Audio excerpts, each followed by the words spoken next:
మదన బుడత అనేటువంటి ఒక చెట్టు ఉంటుందమ్మా. అది చాలా భూమి మీద అల్లుకుపోతుంటుంది. ఎక్కడ పడితే అక్కడే ఉంటుంది. ఈ మదన బుడత అనే చెట్టు ఇలా ఉంటుందమ్మా. ఈ మదన బుడత చెట్టుని మనం ఎలా గుర్తించాలంటే, దీని యొక్క కనుపును పట్టుకుంటే అగ్గి పుల్లకి ఎలా అయితే 4 పలకలు ఉంటుందో అలాగే ఉంటుంది. దీనికి పువ్వు చాలా చిన్న చిన్న పూలు, తెల్లటి పూలు పూస్తాయి. దీనిని చూపెట్టుకుని దీన్ని తీసుకోవాలి.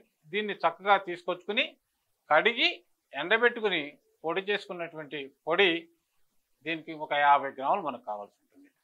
అలాగే రెండోది తంగేడు పూలు అంటారు. ఇది తంగేడు చెట్టమ్మ. ఈ తంగేడు చెట్టు యొక్క పూలని తీసుకొచ్చి శుభ్రంగా కడుక్కుని ఆరబెట్టుకుని పొడి చేసుకున్నటువంటి పొడి 10 గ్రాములు మనకు కావాలి. ఆ తర్వాత మనకు మూడో వస్తువు కొత్తిమీర. ఈ కొత్తిమీరను కూడా తీసుకొచ్చుకుని శుభ్రంగా కడుక్కుని చిన్న చిన్న ముక్కలుగా పెట్టుకుని నీడను ఆరబెట్టుకుని పొడి చేసుకున్నటువంటి పొడి ఒక 10 గ్రాములు మనకు కావాలి. ఆ తర్వాత సొంటి.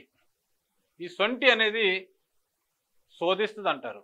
శరీరంలో ఎక్కడికెళ్ళి ఏ పని చేయాలన్నా కూడా ఈ సొంటి అనేది అద్భుతంగా పనిచేస్తుందమ్మా. ఈ సొంటిని కూడా ఒక 10 గ్రాములు పొడి చేసుకున్నటువంటి పొడి ఒక 10 గ్రాములు తీసుకోండి. ఆ తర్వాత రాగులు అంటారు. రాగులు, తైదులు అని అంటారమ్మా.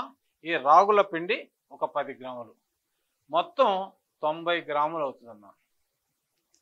మదన బుడత 50 గ్రాములు, తంగేడు పూలు, ఓన్లీ తంగేడు పూలు మాత్రమే, తంగేడు పూలు 10 గ్రాములు, కొత్తిమీర 10 గ్రాములు, సొంటి 10 గ్రాములు, రాగుల పిండి 10 గ్రాములు.